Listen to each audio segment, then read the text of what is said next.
And these experiences we've described, you were saying that it led you into linguistics, but it also led you into your view of politics and of the world.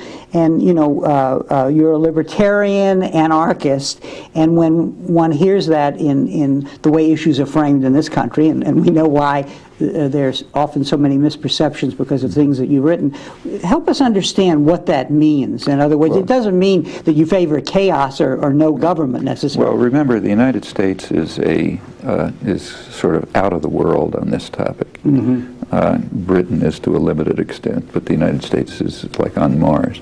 So here, the term libertarian means the opposite of what it always meant in history. Libertarian, throughout modern European history, meant socialist anarchist. It meant the socialist movement, the workers' movement and the socialist movement, sort of broke into two branches, roughly. One statist, one anti-statist. The statist branch led to Bolshevism and Lenin and Trotsky and so on. The anti-statist branch, which included Marxists, left Marxists, Pannekoek, Rosa Luxemburg, others, kind of merged more or less into an amalgam with a big strain of anarchism into what was called libertarian socialism. So libertarian in Europe always meant socialist. Here it means ultra, Ayn Rand or ultra Cato Institute or something like that. But that's a special U.S. usage having to do with a lot of things quite special about the way the United States developed, and this is part of it. There it meant, and always meant to me, socialist anti-state, the anti-state branch of socialism, which meant a highly organized society, completely organized, and nothing to do with chaos, but based on a democracy all the way through. That means democratic control of communities, of workplaces, of federal structures built on systems of voluntary association spreading internationally. That's traditional anarchism. At least, anybody can have the word if they like, but it's a mainstream, probably the mainstream of traditional anarchism. And it has roots, coming back to the United States, it has very strong roots in the American working class movements.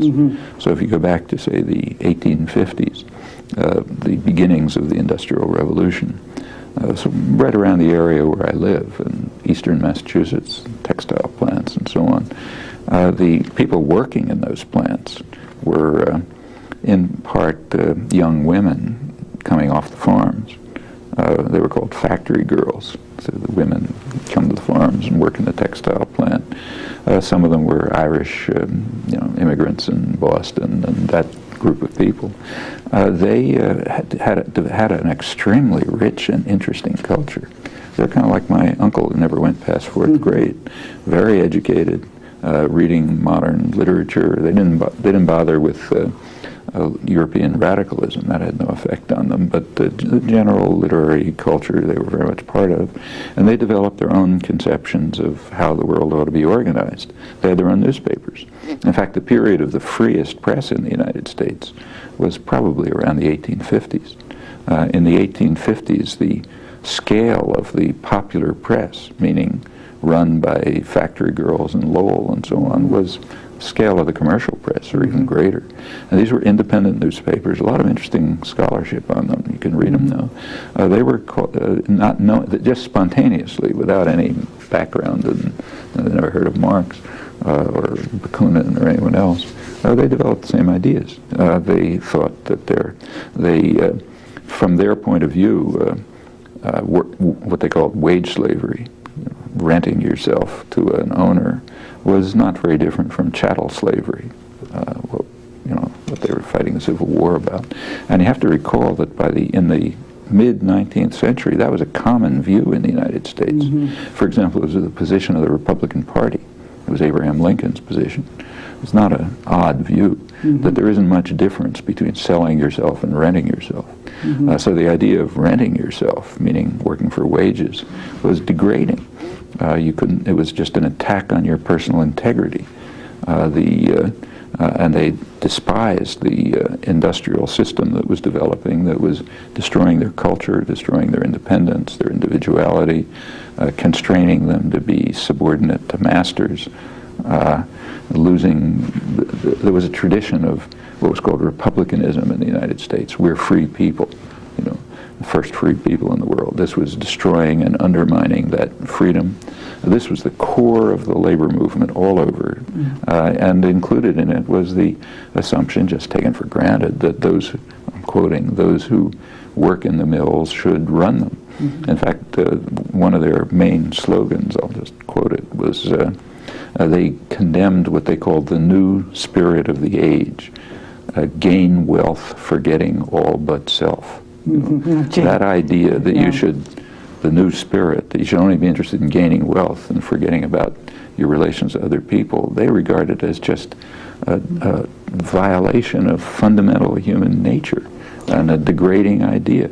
Well, that grew into, that was a strong, rich American culture, which was crushed by violence. The United States has a very violent labor history, much more so than Europe.